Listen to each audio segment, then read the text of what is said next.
Okay, welcome, Nick. All right. Yeah, thanks everyone. I'm going to give a talk about an agent framework for planetary intelligence. And a little bit about me. My name is Nick. I lead the identity team at Consensus Mesh R&D. I spent the last 4 years building decentralized identity and verifiable data solutions. And I'm a maintainer of Veramo, which is our framework for decentralized identity and verifiable data. I also maintain the did JWT, did resolver, Ether did resolver packages, along with my teammates, Mirsha and Simon. And I'm the co-chair of the Veramo user group at Diff. I don't make the most beautiful slideshows, so bear with me on that. So what is planetary intelligence? It's the acquisition and application of collective knowledge operating at a planetary scale. So we all hopefully know what collective knowledge is. You see it in bees. A single bee is not particularly smart, but when they operate in a colony, they have a real form of intelligence. And then you can kind of expand that to organizations or cities or on the planetary scale. In fact, even human intelligence can be thought of as a type of collective intelligence, because human intelligence arises from a network of neural networks talking to each other. And it seems plausible to me that something like artificial general intelligence could arise from a network of AI agents communicating and modulating each other through these feedback and reputation loops. So if this network of AI agents is expanded to include humans, organizations, and natural phenomena, and everything in between, you can see the development of planetary scale intelligence. This is something that's related to, but a little bit different from the concept of the noosphere, if you're familiar with that. I'll leave the distinction as an exercise to the audience. But don't we have this already? Yeah, we do. It's called the web. But the web as it exists today is kind of a fractured mess of data formats, unreliable verification, and APIs from trusted third parties. So I propose that Web3 can be the real path to planetary intelligence. If we think that a functional planetary intelligence requires seamless interoperability between entities across this intelligence spectrum, and then we define Web3 as the self-certifying, permissionlessly composable web, it seems to be a really good fit. It solves this interoperability problem between these entities. It just seems like a natural conclusion to me. So within Web3, you know that blockchains obviously gave us permissionless composability, but they have too much friction and limitations to operate at this kind of planetary scale.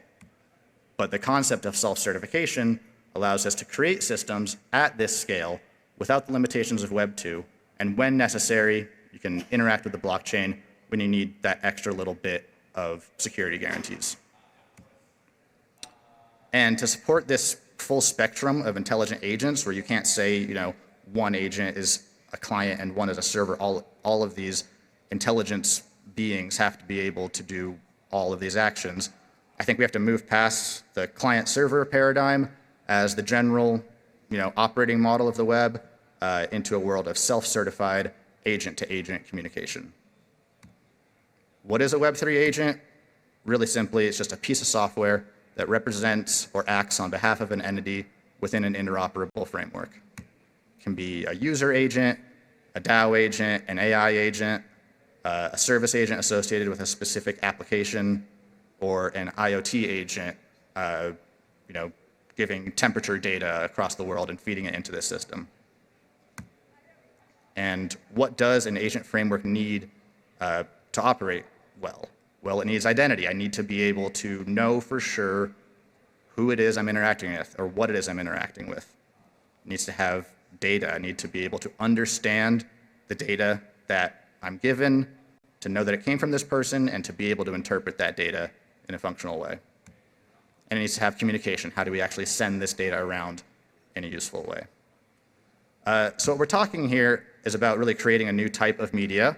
And when you are thinking about creating new media, I like to look back on some of the work of the early sociologists of like the 60s and 70s. So Marshall McLuhan really invented this field, just talking about how the structure of the media that we create is as important as the content of it. And for this specifically, I'm more inspired even by the work of Elizabeth Fisher and Ursula K. Le Guin. Fisher suggested that the container, not the spear, was the most important invention of early humans. And then Le Guin took that concept and applied it to literature and media and said that, you know, the most natural structure of the novel or of media generally is more of a container rather than a spear. So again, thinking about what an agent framework needs. It needs identity, it needs data, and it needs communication. And so when I think about how we build this agent framework, I want to make sure that each of these components is built as a container for identity, for data, and for communication. Okay, so specifically, I want to propose that these agents are built up of really 3 simple primitives, 3 open standards for composable self-certification. DIDs, probably all familiar with that, verifiable credentials, and DIDCOM. So we'll go through these pretty quickly. DIDs, I assume most people here know a bit about DIDs. It's just a way for you to express your public keys and to tell people about the types of services that you're able to participate with. Verifiable credentials, you know, tamper-evident credentials, cryptographically verified. I would say don't think of them as just one-to-one digital twins. It's not just, you know, driver's license. Driver's license is an awesome use case for verifiable credentials, but verifiable credentials can also just be, you know, the container for portable data. And something like attestations, like on EAS or Verax, those are really just a type of verifiable credential with stronger timestamping guarantees, maybe limited privacy options there. Assume most people are here probably familiar with those first 2, probably less familiar with DIDCOM. But DIDCOM is a secure private communication methodology built atop DIDs. It can be used for something simple like, you know, chat between 2 people. You can think of it as a signal protocol for DIDs. But it also serves as a full replacement for public APIs, which is better suited for these decentralized primitives. And it can be used to enable these like automated and semi-automated multi-party workflows. What might this look like? Kind of a crazy diagram. Hopefully the text isn't insanely small to read, but the specifics of this diagram don't really matter too much, just trying to express that if you build agents in this framework using these 3 primitives, it becomes really easy to add new agents. You don't need to know anything about the inner workings of a new agent as they get discovered. You can just add it into this system and start talking to it immediately, because all of these agents have their identity framework, their data framework, and their communication framework all shared. You don't have to figure that out each time you add a new agent. Yeah, so what's missing? Why don't we have this yet? There's a few technical pieces of this that we don't have yet. The first one is on the DID side. There are about 180 DID methods registered at diff, and to be honest, none of them are good enough. They all have tradebacks, whether they don't support service endpoints or the cost of updating your DID method is way too high for end users, or they sacrifice on decentralization. So we need to come together, develop a permissionless DID that does support all these things and has an acceptable level of friction, or this is never going to take off. On the verifiable credentials side, credentials themselves are in a pretty good place, but there are problems in the storage and schema side of things.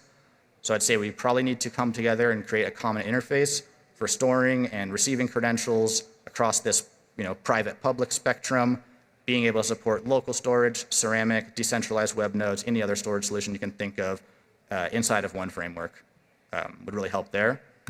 And we need a better way of creating and aligning on schemas so that these credentials are sufficiently self-describing. A lot of times people end up just skipping schemas in their verifiable credentials because they're complicated and it's very difficult for people to align on what schema to use. So you get this huge mess of almost identical schemas representing the exact same things, but they are a little bit different, and it sucks. So we need a better way to align on what schemas to use so that people actually start using them. And then on the DIDCOM side, We need wallet providers to make a better push for encryption and decryption. If you paid attention to the EIPs proposed over the years, you'll know that there are a couple EIPs, 1024 and 2844, that have been proposed that can solve this, but they weren't adopted, or they were adopted and then deprecated in certain ways. So wallets need to support encryption and decryption, or you can't get good secure messaging between end users. And people end up having to rely on non-standard solutions or requiring people to install an additional application, which is a huge amount of friction that isn't going to work for most people. Yeah, so how can you help with this? You can advocate for better DID methods and help my team create a new DID method. Talk to me afterwards if you want to help with that. And we'd also just like to announce that Veramo has been donated to the Decentralized Identity Foundation. And so we hold user group meetings open to everyone. You don't have to be a member of DIF to attend these every Thursday. And if you want to talk Veramo asynchronously or anything about this agent framework world, especially including building this new DID method,